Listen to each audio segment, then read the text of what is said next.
सबकी जांच हो रही है और सब जांच हो रही है। कौन है, क्या, क्यों हो रहा है ऐसा सर? ऐसा इसलिए हो रहा है कि इनके द्वारा, मंजीत सिंह के द्वारा इनके ऊपर ये इतने मुकदमे दर्ज हैं जो मैंने अभी आपको बताए, और इन मुकदमों से बचने के लिए ये पार्टी में है और बच पाएंगे नहीं। फिर भी सबका साथ सबका विकास और मोदी जी की नीति है और योगी जी की जीरो टॉलरेंस पे काम करने की जो नीति है, उस नीति के तहत ये बच नहीं पा रहे हैं और ये मेरे ऊपर ये दबाव बना रहे हैं कि आप हमें कैसे न कैसे बचाओ। मैं न्यायपालिका में नहीं बचा सकता और इसी कारण ये मेरे ऊपर आरोप लगा। किस स्तर के नेता हैं ये बीजेपी में? किसी भी स्तर के नेता नहीं है, केवल खाली पार्टी में आ गए। ज्वाइनिंग भी आपने कराई थी, लंबे समय आपके साथ रहे हुए, क्या कहना चाहेंगे इस पर? लंबे समय साथ में रहना, राजनीति में हम लोग बोलते हैं कि कहीं कभी ना कभी शंकर जी की बारात है, हर तरह के लोग हमें मिलते हैं, तो कहीं ना कहीं इस प्रवृत्ति के लोग भी हमें मिलते हैं। अच्छा, आपने बताया कि तमाम तरीके के दबाव आप पर बनाए जा रहे थे कि रकम चुकाइए या इस तरीके की, वो क्या मामला है? अब जैसे बैंकों की आरसी कटी है तो इनके मन में ये है कि हम बैंकों को पैसा ना दें, कैसे ना कैसे मैं अपने राजनीतिक प्रभाव से, दबाव से मैं बैंकों को रोकूं तो मैं नहीं रोक सकता। अगर मैं जो मुकदमे इनके ऊपर दर्ज हुए हैं मैं नहीं उन्हें खत्म कर सकता, ये न्यायपालिका का मामला है। तो ये कहीं ना कहीं मेरे को परेशान करने के लिए कि या तो ये काम करिए, आप हमारा साथ दीजिए गलत काम में, नहीं तो हम आपके ऊपर ऐसे आरोप लगाएंगे। लिहाजा मैं मेरे ऊपर सभी लगे आरोपों को निराधार बोलता हूँ और इनकी मैं किसी भी प्रकार की कोई मदद नहीं कर सकता।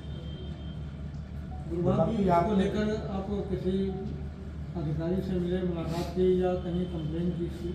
हाँ, मैं माननीय मुख्यमंत्री जी को इनके देने जा रहा हूँ, मैंने आज रजिस्टर्ड डाक से भेज भी दिया। दुर्भाग्य आप पे आरोप है कि आपने अपनी निजी विद्यालय और निजी जमीन पे आपने रोड बनवा लिया और नाला बनवा लिया।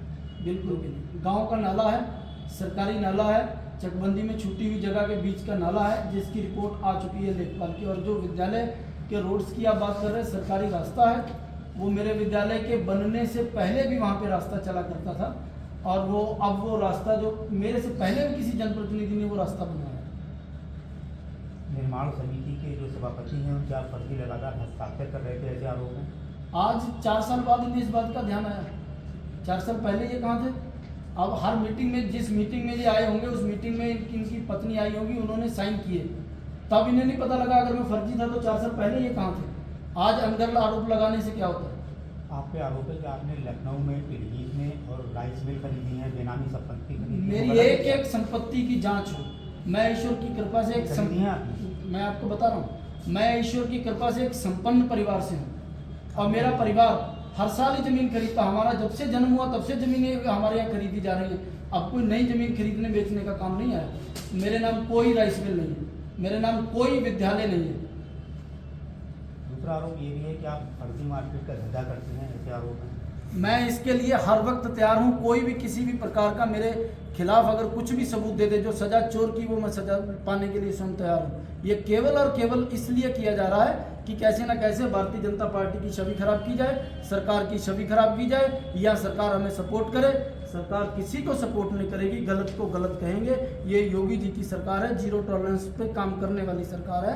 आप रहें या ना रहें, हम आपकी मदद नहीं करेंगे। कॉलेज से चलाते हैं आप? जी हाँ।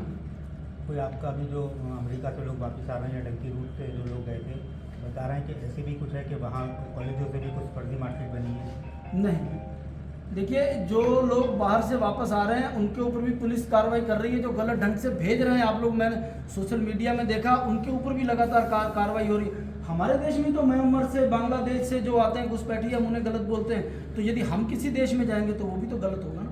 और गलत काम करने वालों का नतीजा गलत ही रहेगा, वो कोई भी भेजे। गुप्तवाग जी, आपका अगला स्टेप क्या होगा इस सब कार्रवाई को लेकर? जो आप पर आरोप लगे, अगला स्टेप आप क्या लेंगे? देखिए, मैं 3-4 दिनों से सोशल मीडिया में देख रहा था, आज मैंने इसीलिए आप लोगों को कष्ट दिया और मैं यहाँ पर आया। मैं माननीय मुख्यमंत्री जी को, अपनी पार्टी के हाईकमान को मिलकर ये सारी जानकारी दी। क्या लगता है, कौन है इसके पीछे? कोई और राजनीतिक बैकग्राउंड है या फिर क्या है, क्या लगता है? नहीं, मैं किसी के ऊपर कोई आरोप नहीं लगाता। मेरी पार्टी, मेरी सरकार, सब मेरे साथ में है। ये केवल और केवल इन मुकदमों में इन लोगों को मैं बचा नहीं सकता, इस वजह से इन लोगों ने ये सब मेरे साथ किया। और मैं किसी भी प्रकार से कहीं पर भी कोई भी इनके इन सब गलत कर्मों की वजह से डरने दबने वाला नहीं हूँ। मैं ईश्वरवादी हूँ, ईश्वर में विश्वास रखता हूँ और ईश्वर से ये मैं प्रार्थना करता हूँ, ये लोग जिन मुकदमों में गलत हैं उन मुकदमों में ये लगातार लोगों के ऊपर गलत मुकदमे लगा रहे हैं और इनके ऊपर ये लंबे समय से मुकदमे चल रहे हैं और अदालत इनका जो फैसला देगी हम सब उससे खुश रहेंगे। मेरे पास में एक वसीम भाई बैठे, लंबे समय से पीड़िता, अगर मैं आपको एक व्यक्ति बताऊं, इनके ऊपर उन्होंने 2 फर्जी मुकदमे लगाए, बलात्कार जैसे केस के मुकदमे लगाए, और जबकि वो खुद भू माफिया है। इस रिपोर्ट में आप ये देखेंगे डीएम पीलीभीत ने इनकी संपत्ति ने भू माफिया चिन्हित करने के लिए कहा